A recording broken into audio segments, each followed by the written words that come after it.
আপনারা যেই অন্যায়ের কারণে এসডিএম কে মারছেন সেটা কিন্তু খুব একটা ভ্যালিড অপরাধ ছিল না। মোটো ব্লগারের সবচেয়ে মেন যে শক্তিটা সেটা হচ্ছে তার ক্যামেরা। সেই ক্যামেরাটা হারিয়ে গেছে বা চুরি করা হয়েছে।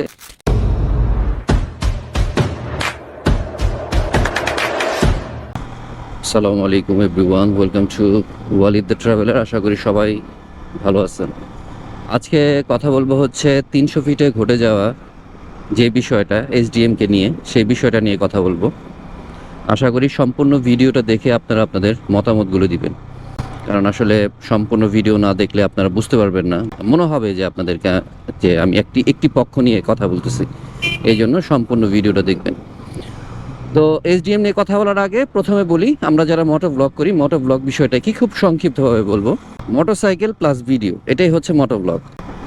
আমাদের বাংলাদেশে অনেক টাইপের মোটো ব্লগ চলে, যেমন কেউ টপ স্পিড নিয়ে ভিডিও করতেছে, কেউ সিটিতে ভিডিও করতেছে, র্যান্ডম লাইফস্টাইল শো করতেছে, কেউ লং ট্যুর করতেছে। এর মধ্যে যেমন ধরেন অনেকে অনেক ফেমাস হয়ে গেছে, যেমন তরু আছে, চকলেট বাইকার, নেক্সট গিয়ার, সানিগিরি, দ্য আউটসাইডার।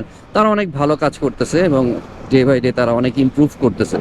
আবার অনেক আছে সিটিতে র্যান্ডম ভিডিও করতেছে, যেমন এমএসআই ব্লগ। ট্যুর খুব কম করে, বাট প্রতিদিনই ভিডিও আপলোড করতেছে, কোনো না কোনো ইস্যু নিয়ে কথা বলতেছে, পাশাপাশি তার লাইফস্টাইল শো করতেছে।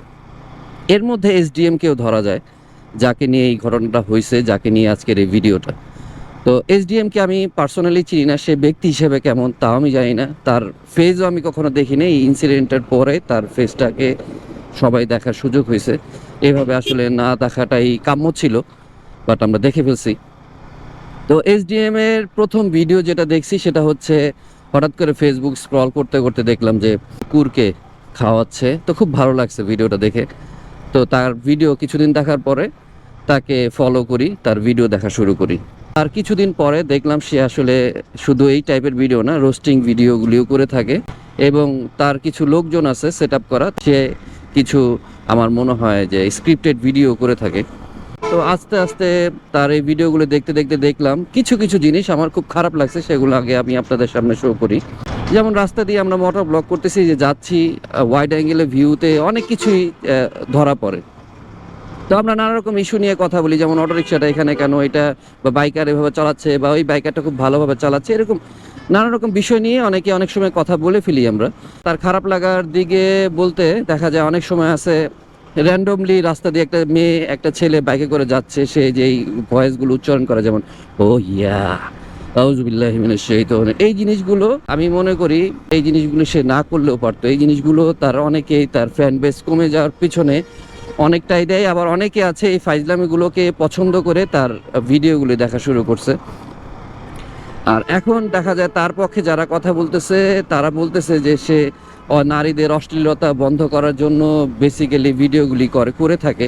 বাট আমি তার কিছু ভিডিওতে দেখলাম, যেমন 300 ফিটে একটা মেয়ে আছে ভিডিও করে এই R15 নিয়ে, দাঁড়িয়ে যায় বা শুয়ে পড়ে, এরকম টাইপের ভিডিওগুলি একটা টাইপের ভিডিওতে সে করে।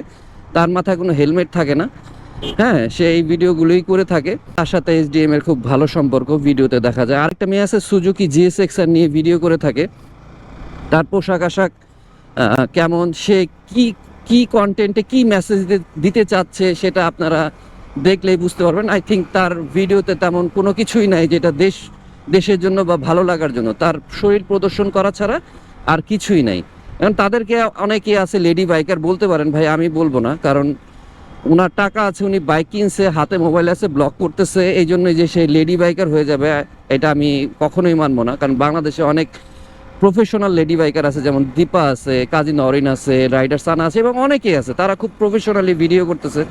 রাইড কিভাবে করতে হয় প্রফেশনালি সেটা আপনারা তাদের কাছ থেকে শিখতে পারবেন। সো এই যে তিনজনের নাম বললাম বা অনেকে আছে, তাদের সাথে যদি আপনি এইসব লেডি বাইকারের মানে তুলনা করেন তাহলে তো আপনি ভুল করতেছেন। এখন এই যে ভিডিওগুলো এসডিএম করে থাকে এদেরকে নিয়ে, এটা আপনি কতটুকু যুক্তিসঙ্গত বা কতটুকু ভালো বা সমাজের জন্য কতটুকু ভালো, এখান থেকে কি শিখার আছে, এই জিনিসগুলো একটা বড় প্রশ্ন থেকেই যায়। আর এখন আসি হচ্ছে এসডিএম কে মারার পেছনে যেই বিষয়টা, সেটা নিয়ে কথা বলবো।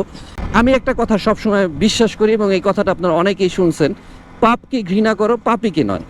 এসডিএম যদি অপরাধী হয়ে থাকে, এসডিএমকে ধরে প্রশাসনের হাতে দিতে পারতেন।